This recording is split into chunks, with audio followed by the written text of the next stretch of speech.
नमस्कार, कशा आहात तुम्ही? परत एकदा माझ्या ब्लॉग चॅनलमध्ये तुमचे सर्वांचे स्वागत आहे. एका बैठकीला आलोय, सर ते अटेंड करूया. वाटलं ते पहिल्यांदा स्प्राईट आहे ते परिषद आहे, चला अटेंड करू.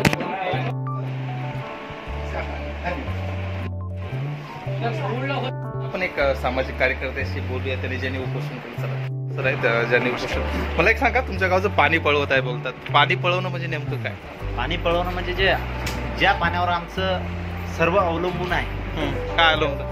सर्वच आमचं जीवन, आमची शेती बाडी, अजून जनावर, जंगली जनावर, पाळीव प्राणी, म्हणजे ते पाणी दुसरं गाव पळवत आहे असं बोलताय. तुमचं गाव कोणतं? आमचं पाथरवाडी. कुठं येत आहे हे? आमचं पाथरवाडी अंतर्गत येते, सुळणा अंतर्गत पाथरवाडी एक गाव येते. त्या गावामध्ये सुळणा गाववाल्यांसाठी तिथे विहीर होतं. काही वृद्ध महिला पण बसल्या होत्या, आमच्या चर्चा करूया. तुम्ही उपोषणाला बसल्या होत्या, काय म्हणायचं आहे तुम्हाला? काय झालं? एवढं वय असताना काहून बसा वाटलं? आम्ही जर बसलो नसतं तर पाण्याचा मोठा प्रॉब्लेम होता. पण मग ते तुमचं पाणी पळवायचं? हा, पाणी पळवायचे. मला एक सांगा, ज्यावेळेस म्हणजे 20-30 वर्षापूर्वी हा प्रॉब्लेम होता का पाण्याचा? मग तेव्हा होता.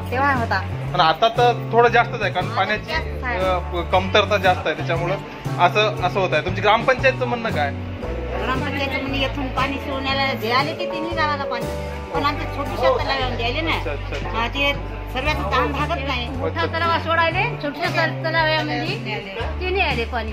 एखाद्या लहान शेवट्या पोराला समजते, प्रशासनाला समजायला, असं तुमचं म्हणणं होतं, बरोबर ना? म्हणणं तेच आहे की एखाद्या लहान मुलाला छोट्या मोठ्या मुलाला फरक पडतो, तो प्रशासनाला किंवा या ग्रामपंचायतवाल्यांना यांना का नाही समजत बा? मग ते इगो, त्यांचा इगोच आहे नाही का? तुमच्या गावची लोकसंख्या साधारण किती असेल?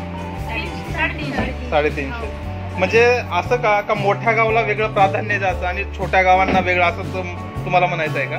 म्हणजे तुम्हाला वेगळा न्याय, म्हणजे आता ज्या गावाला तुम्ही पाणी पळवत आहे ते गाव मोठं आहे ना, आणि तुमचं छोटं, म्हणजे मोठ्या गावांना वेगळा नाही आणि छोट्या गावांना वेगळा नाही, त्यामुळे तुम्ही महिला एकत्रित आल्यात, असंच म्हणायचं आहे ना? साधारणतः येणारा तुम्ही काय करावं, म्हणजे तुमच्या भाषेत सांगा. असं काही म्हणजे काय नाही केलं तर काय करणार तुम्ही? प्रश्न आहे तिथं बांधला तर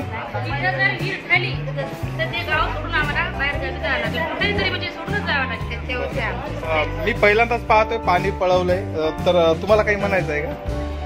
सांगायचं आहे आजी? ते आता पुढे आंदोलन करतो म्हणताय ना? आता तुम्ही जास्त दिवस देणं करशाल हो ना? बरं.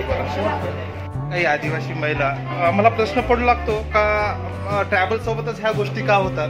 कारण तर बहुतांश पाथरवाडी गाव 300 साधारणतः वस्ती असताना गाव, आणि इकडे विकासाच्या शासन गोष्टी करत असताना एका उद्योजक माणूस होताना पाहतोय, उद्योजकाच्या गोष्टी सोडून आंदोलन करावं लागतं. ही खरीच शोकांतिका.